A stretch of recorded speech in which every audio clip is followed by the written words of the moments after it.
Salut tout le monde et bienvenue à notre Deep Dive aujourd'hui. Salut! On va se plonger dans le monde du football marocain. Excellent. Des stars en nomination pour des prix un peu drame au Raja Casablanca et bien sûr la route vers la Coupe du Monde 2026.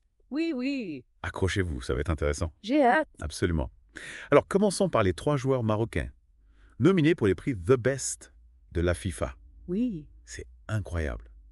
On a Achraf Hakimi, l'arrière droit du Paris Saint-Germain. Ouais. Tout le monde parle de sa vitesse et de sa polyvalence. Il est vraiment un des meilleurs arrière droits au monde. Ce qui est fascinant avec Hakimi, c'est qu'il ne se contente pas de courir vite. Il a un sens du positionnement et du timing incroyable, ce qui lui permet d'exploiter les espaces en défense comme en attaque. Oui. C'est un cauchemar pour les adversaires en 1 contre 1, et il est capable de créer des occasions de but à partir de rien. Impressionnant. Ouais. Ensuite, il y a Yassine Bounou, le gardien de but d'Al-Hilal. Il est nominé pour le prix du meilleur gardien de but, et pour cause. Sa constance et ses performances sont remarquables. Bounou est vraiment un mur dans les buts. On voit qu'il inspire confiance à ses coéquipiers. Et il est clair qu'il intimide les attaquants adverses. Exactement. Et on ne peut pas oublier Soufiane Raimi, l'attaquant d'Alain, qui est un véritable renard des surfaces. Meilleur joueur d'Asie la saison dernière et meilleur buteur des Jeux Olympiques de Paris 2024, il a un instinct de buteur incroyable. Raimi a un talent fou pour se créer des occasions et pour les convertir en but. Les défenses adverses ont de quoi s'inquiéter quand il est sur le terrain. C'est vraiment remarquable d'avoir 3 joueurs marocains nominés pour des prix aussi prestigieux. Ça montre bien la qualité du football marocain en ce moment. Tout à fait. Et en plus, Hakimi et Raimi sont aussi finalistes pour le Ballon d'Or africain. Une double reconnaissance de leur talent. Exactement.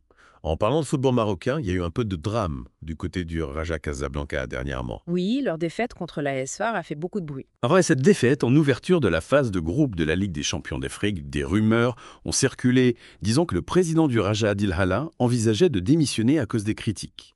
C'est vrai, mais une source proche du club a démenti ces rumeurs.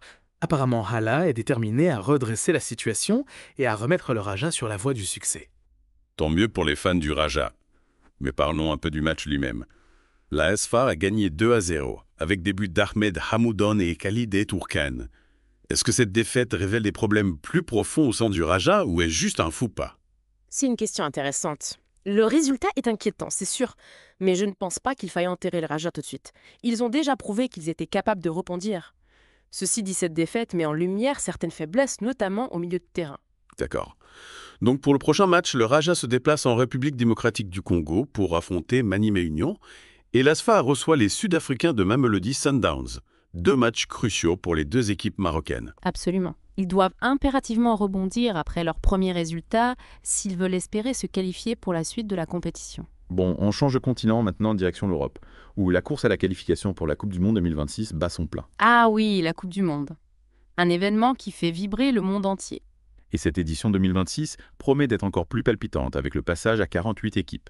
Imaginez l'intensité de la compétition. Et pour l'Europe, cela signifie 16 places qualificatives contre 13 auparavant. La bataille va être féroce. C'est clair. Le format des qualifications, c'est 12 groupes. Les premiers se qualifiant directement. Ensuite, les deuxièmes de chaque groupe, ainsi que les meilleures équipes de la Ligue des Nations, s'affronteront dans des barrages pour les places restantes. Le tirage au sort aura lieu le 13 décembre à Zurich. Ce sera un moment clé qui déterminera le destin des équipes européennes. Et pour la France championne du monde en titre, il y a encore une petite incertitude concernant la taille de son groupe de qualification. Tout dépend de son parcours en Ligue des Nations. Exactement. Les quarts de finale contre la Croatie sont cruciaux. Si la France se qualifie pour le Final Four de la Ligue des Nations, elle sera dans un groupe de 4 équipes pour les qualifications et elle commencera en septembre 2025. Par contre, si elle est éliminée par la Croatie, ses qualifications commenceront en juin 2025 dans un groupe de 5 équipes. Une différence qui pourrait avoir un impact sur la préparation et la gestion des matchs. Mais une chose est sûre, la France est assurée d'être dans le chapeau 1 pour le tirage au sort. Excellente nouvelle. Ça veut dire qu'ils éviteront les adversaires les plus coriaces lors de la phase de groupe. Tout à fait. La France fait partie des 12 meilleures équipes européennes, ce qui lui donne un avantage certain.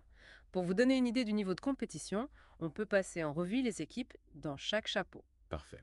Alors, dans le chapeau 1, on retrouve l'Espagne, l'Angleterre, le Portugal, les Pays-Bas, la Belgique, l'Italie, l'Allemagne, la Suisse, le Danemark, l'Autriche, Et bien sûr la France. Le chapeau 2 comprend l'Ukraine, la Suède, la Turquie, le pays de Galles, la Hongrie, la Serbie, la Pologne, la Roumanie, la Grèce, la Slovaquie, la République tchèque et la Norvège. Dans le chapeau 3, on a l'Écosse, la Slovénie, la République d'Irlande, l'Albanie, la Macédoine du Nord, la Géorgie, la Finlande, l'Islande, Irlande du Nord, le Monténégro, la Bosnie-Herzégovine et Israël. Le chapeau 4 est composé de la Bulgarie, du Luxembourg, de la Biélorussie, du Kosovo, de l'Arménie, du Kazakhstan, de l'Azerbaïdjan, de l'Estonie, de Chypre, des îles Féroé, de la Lettonie et de la Lituanie.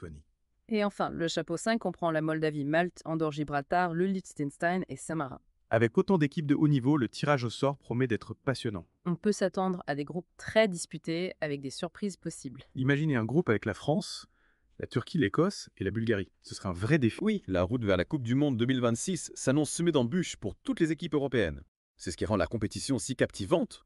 L'enjeu est énorme et chaque équipe donnerait tout pour obtenir son billet pour le plus grand tournoi de football au monde. Exactement. Et avec 3 joueurs marocains nominés pour les prix The Best de la FIFA, on peut dire que le Maroc s'impose comme une force majeure du football africain. Hakimi Bounou et Rahimi sont des exemples pour les jeunes générations de footballeurs marocains. Leur succès sur la scène internationale inspire et motive. D'ailleurs, on ne peut pas ignorer l'absence d'Ibrahim Diaz, le milieu de terrain du Real Madrid, dans les listes des nominés. Il a réalisé une saison exceptionnelle avec le Real Madrid. Oui, c'est une surprise pour beaucoup. Diaz a joué un rôle clé dans la conquête du titre de champion d'Espagne et a brillé en Ligue des Champions. Sa non-sélection soulève des interrogations. Peut-être que les critères de sélection de la FIFA ne sont pas toujours transparents. C'est possible. Mais quoi qu'il en soit, Diaz reste un joueur talentueux avec un bel avenir devant lui. Tout à fait. Mais dites-moi, avec Hakimi Bounou et Rahimi au sommet de leur forme, pensez-vous que le Maroc a le potentiel pour faire un grand parcours lors de la Coupe du Monde 2026? C'est une question difficile, mais je pense que le Maroc a les atouts pour surprendre. Ah oui, dites-moi plus. Le Maroc a une génération de joueurs talentueux et expérimentés. En plus des 3 stars qu'on a mentionnées, il y a d'autres joueurs de qualité comme Naïef Aguer, Sofiane Amrabat et Munir El Haddadi. C'est vrai. Et on a vu ce qu'ils sont capables de faire lors de la dernière Coupe du Monde. Exactement. Leur victoire contre la Belgique en 2022 a montré au monde entier que le Maroc est une équipe à prendre au sérieux. Ils ont le potentiel pour aller loin en 2026. C'est vrai que la Coupe du Monde 2022 a été un moment fort pour le Maroc. Ils ont atteint les 8e de finale pour la première fois depuis 1986. Et ils ne se sont pas contentés de participer. Ils ont joué avec panache et ont vraiment posé des problèmes aux meilleures équipes du monde. Et si on revenait sur la question du format qualification de la Coupe du Monde, on a parlé des groupes des chapeaux, mais qu'en est-il de la Ligue des Nations? Quel est son rôle dans tout ça? Ah oui, la Ligue des Nations. C'est un tournoi relativement récent, mais il a un impact direct sur les qualifications pour la Coupe du Monde. En fait, les barrages dont on a parlé plus tôt sont réservés aux 2e de groupe et aux meilleures équipes de la Ligue des Nations. Donc si une équipe termine 2e de son groupe, mais qu'elle a fait un bon parcours en Ligue des Nations, elle a une 2e chance de se qualifier pour la Coupe du Monde. Exactement. C'est une sorte de filet de sécurité pour les équipes qui ont été un peu moins performantes en qualification, mais qui ont tout de même un certain niveau. Intéressant. Donc la Ligue des Nations est un tournoi à suivre de près pour tous les fans de football européen. Absolument. C'est une compétition de haut niveau qui offre un spectacle de qualité et qui a des conséquences importantes sur les qualifications pour la Coupe du Monde. En parlant de spectacle, j'imagine que l'ambiance va être électrique lors de la Coupe du Monde 2026 avec 48 équipes participantes. Imaginez 48 équipes, c'est 16 de plus qu'habituellement. Il y aura des matchs tous les jours pendant des semaines avec des supporters du monde entier. Ce sera une véritable fête du football. Et j'ai hâte de voir quelle surprise nous réserve cette édition. On pourrait avoir des équipes qu'on n'attend pas du tout à ce niveau de la compétition. Oui, l'expansion du format pourrait créer des opportunités pour des équipes émergentes qui auront plus de chances de se qualifier. Et qui sait, peut-être que le Maroc sera l'une de ces équipes surprises. Ils ont le talent, l'expérience et la motivation pour faire un grand parcours. Oui, et avec un peu de chance au tirage au sort, ils pourraient avoir un parcours favorable qui leur permettrait d'aller loin. C'est vrai. Alors notez bien la date Coupe du Monde 2026, le Maroc pourrait bien créer la sensation. À suivre de près. Bon, je crois qu'on a fait le tour de l'actualité du football marocain et des qualifications pour la Coupe du Monde 2026. Oui, je pense qu'on a couvert tous les points importants. Avant de conclure, j'aimerais vous poser une dernière question. Pensez-vous que l'expansion de la Coupe du Monde à 48 équipes est une bonne chose pour le football?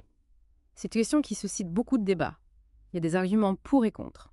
Quels sont les arguments en faveur de cette expansion selon vous? D'un côté, ça permet à plus de pays de participer à la plus grande fête du football, ce qui est positif pour le développement du sport à l'échelle mondiale.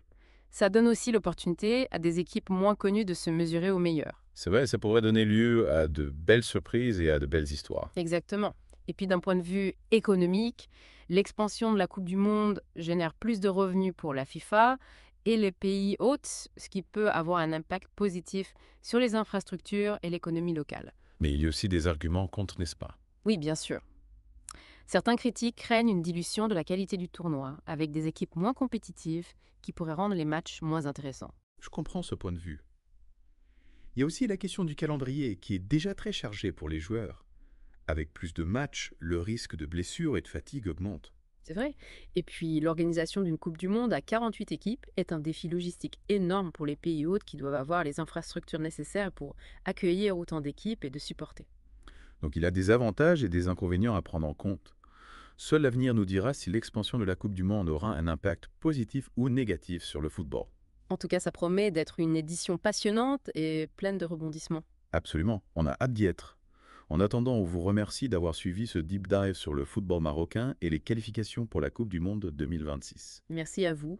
On espère que vous avez apprécié cette exploration et qu'elle vous a donné envie d'en savoir plus. N'hésitez pas à partager vos réflexions et vos pronostics avec nous. Au plaisir de vous retrouver pour une nouvelle plongée dans le monde du sport. À bientôt. C'est une question difficile, mais je pense que le Maroc a les atouts pour surprendre. Ah oui, dites-moi en plus. Le Maroc a une génération de joueurs talentueux et expérimentés en plus des 3 stars qu'on a mentionnés. Il y a d'autres joueurs de qualité comme Naïef Aguer, Sofiane Amrabat et Munir El Haddadi. C'est vrai. Et on a vu ce qu'ils sont capables de faire lors de la dernière Coupe du Monde. Exactement. Leur victoire contre la Belgique en 2022 a montré au monde entier que le Maroc est une équipe à prendre au sérieux. Ils ont le potentiel pour aller loin en 2026. C'est vrai que la Coupe du Monde 2022 a été un moment fort pour le Maroc. Ils ont atteint les huitièmes de finale pour la première fois depuis 1986. Et ils ne se sont pas contentés de participer. Ils ont joué avec panache et ont vraiment posé des problèmes aux meilleures équipes du monde. Impressionnant. Et si on revenait sur la question du format de qualification de la Coupe du Monde, on a parlé des groupes des chapeaux, mais qu'en est-il de la Ligue des Nations? Quel est son rôle dans tout ça? Ah oui, la Ligue des Nations, c'est un tournoi relativement récent, mais il a un impact direct sur les qualifications pour la Coupe du Monde. En fait, les barrages dont on a parlé plus tôt sont réservés aux deuxièmes de groupe et aux meilleures équipes de la Ligue des Nations. Donc si une équipe termine deuxième de son groupe, mais qu'elle a fait un bon parcours en Ligue des Nations, elle a une deuxième chance de se qualifier pour la Coupe du Monde. Exactement. C'est une sorte de filet de sécurité pour les équipes qui ont été un peu moins performantes en qualification, mais qui ont tout de même un certain niveau. Intéressant. Donc la Ligue des Nations est un tournoi à suivre de près pour tous les fans de football européen. Absolument. C'est une compétition de haut niveau qui offre un spectacle de qualité et qui a des conséquences importantes sur les qualifications pour la Coupe du Monde. En parlant de spectacle, j'imagine que l'ambiance va être électrique lors de la Coupe du Monde 2026 avec 48 équipes participantes. Imaginez 48 équipes, c'est 16 de plus qu'habituellement. Il y aura des matchs tous les jours pendant des semaines avec des supporters du monde entier. Ce sera une véritable fête du football. Et j'ai hâte de voir quelle surprise nous réserve cette édition. On pourrait voir des équipes qu'on n'attend pas du tout à ce niveau de la compétition. Oui, l'expansion du format pourrait créer des opportunités pour des équipes émergentes qui auront plus de chances de se qualifier. Et qui sait peut-être que le Maroc sera l'une de ces équipes surprises. Ils ont le talent, l'expérience et la motivation pour faire un grand parcours. Oui, et avec un peu de chance au tirage au sort, ils pourraient avoir un parcours favorable qui leur permettrait d'aller loin. C'est vrai. Alors, notez bien la date, Coupe du Monde 2026, le Maroc pourrait bien créer la sensation. À suivre de près. Bon, je crois qu'on a fait le tour de l'actualité du football marocain et des qualifications pour la Coupe du Monde 2026. Oui, je pense qu'on a couvert tous les points importants. Avant de conclure, j'aimerais vous poser une dernière question. Pensez-vous que l'expansion de la Coupe du Monde à 48 équipes est une bonne chose pour le football? C'est une question qui suscite beaucoup de débats. Il y a des arguments pour et contre. Quels sont les arguments en faveur de cette expansion selon vous? D'un côté, ça permet à plus de pays de participer à la plus grande fête du football, ce qui est positif pour le développement du sport à l'échelle mondiale. Ça donne aussi l'opportunité à des équipes moins connues de se mesurer aux meilleurs. Oui, c'est vrai. Ça pourrait donner lieu à de belles surprises et à de belles histoires. Exactement.